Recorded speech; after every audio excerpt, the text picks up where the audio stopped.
But there's one more variant of Hello World that I'd like you to see. So as Morpheus says, Tank, load the jump program. Tank's going to load Hello World Optimization Level 2. And that gives us this.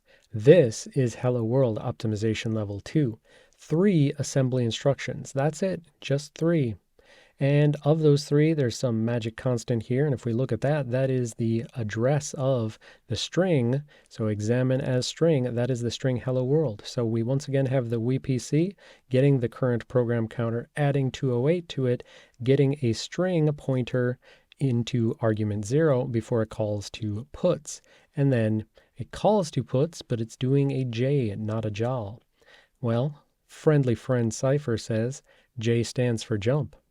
But yeah, really, this code doesn't necessarily make a whole lot of sense to start with, right?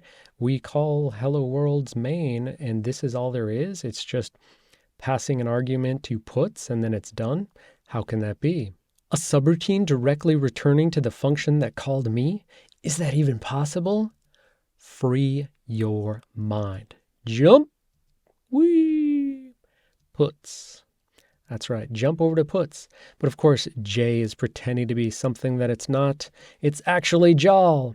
J is just JAL with the destination linkage register set to X0, so there is no linkage. So J is JAL X0 with a 21-bit immediate like a normal JAL. 2 effects as usual, PC plus sign extended immediate equals PC, so jump to that new PC, but X0 as the destination register means that no linkage. You're not going to store the address after the jump, you're just never coming back. So no link to the past, can't get back there if necessary later. Jump is just a pseudo instruction, but this is the good kind of pseudo instruction.